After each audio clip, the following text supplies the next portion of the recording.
TimberFever é uma competição de design lançada pela primeira vez em Toronto em 2015 para estudantes de arquitetura e engenharia de todo o Canadá. Todos os anos, os alunos se reúnem para projetar e construir estruturas como estas, exibidas ao público.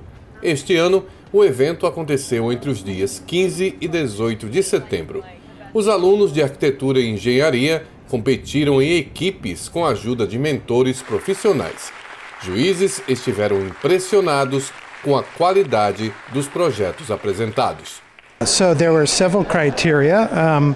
We judged them on their compelling architectural intent, the creative and innovative water management, how they incorporated leisure space, how they incorporate accessibility, and how do they utilize things like the fabric that they were provided. And also we were judging them based on the quality of the built product, the complexity of their connections.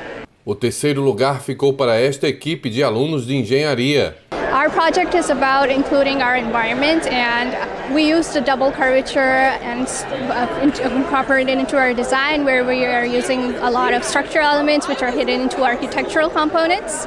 So our structure incorporates our surroundings and the environment very well, and it focuses on the sustainable growth, which is like vertical farming, which uses a lot of lesser space in an urban sphere. O segundo lugar ficou com um projeto baseado em jardins, com pequenas quedas d'água.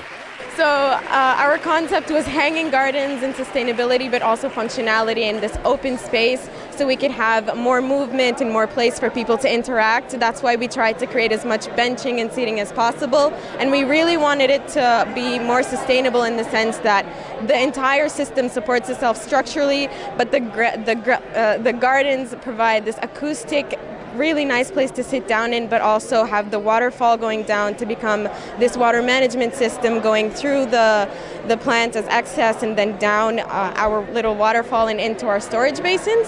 Projeto qual verduras são cultivadas em alturas diferentes levou o primeiro lugar. Our project is basically the Ascent Garden Pavilion, so our whole idea was that we want to somehow involve people with their own growing vegetables, so kind of like grow with what you grow. We wanted to create a ladder type structure where the plants are actually elevated above the ground, and that way different people can access them at different heights.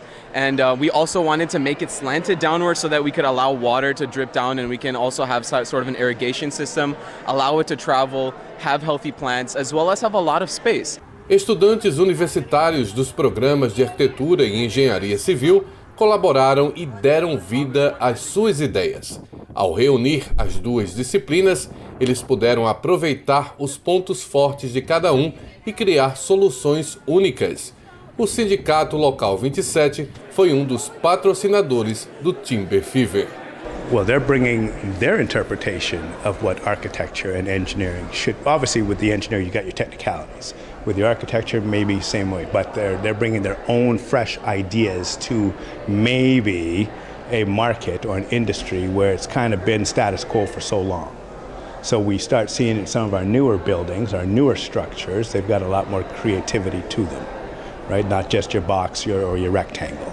Right? There's a lot more contour, there's a lot more radius, there's curves, there's a lot more to attract the eye.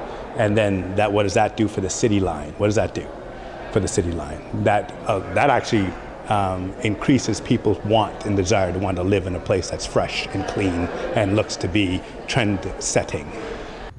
Os designs ficarão em exibição por 2 semanas na vila virtual TimberFever, no número 245 da Church Street, em Toronto.